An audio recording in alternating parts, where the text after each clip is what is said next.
Well, a stunning turn of events just a few weeks ago in the Ohio State GOP.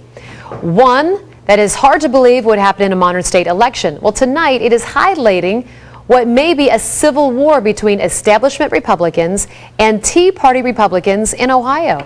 Ben has the reality check you won't see anywhere else.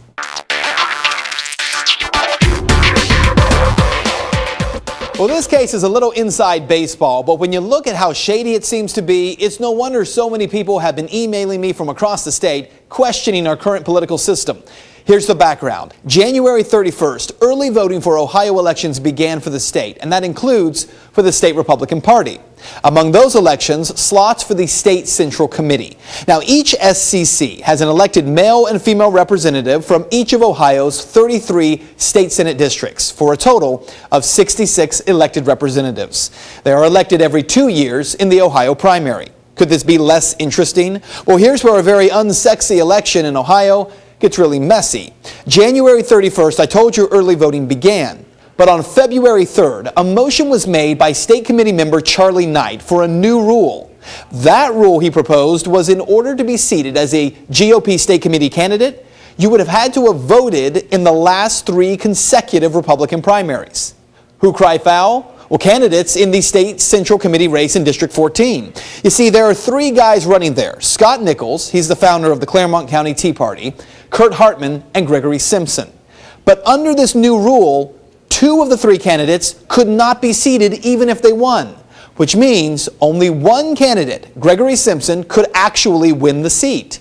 An amendment was offered to make that rule take effect in 2014, and that would give everyone on the ballot a chance to comply with the new rule. But that amendment was defeated. Then it was brought up that GOP bylaws require that all rule suspension changes must have a 2/3 majority of all members. That according to Article 8, Section 1.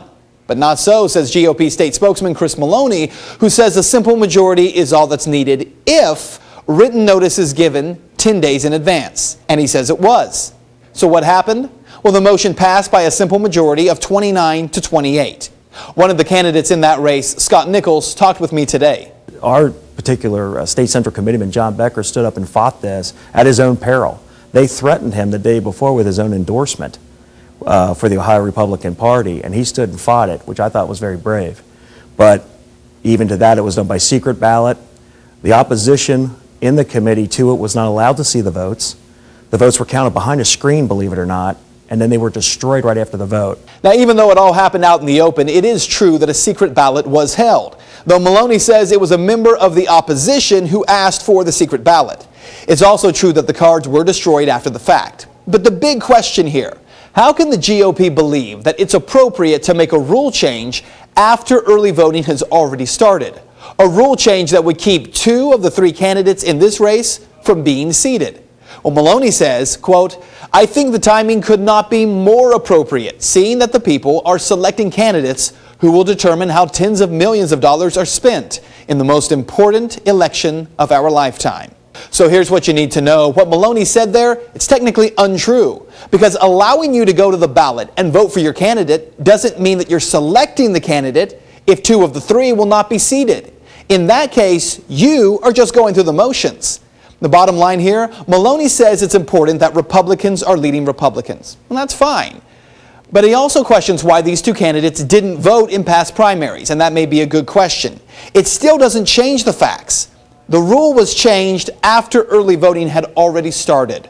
The reality is this isn't about the candidates as much as it's really about you, the voter. It's not much of a race when only one candidate is allowed to win. In that case, what's the point of voting? And that is Reality Check. If you would like to make your voice heard on the story, you can head over to Ben's Facebook page. You can find it by simply searching Ben Swan, WXIX.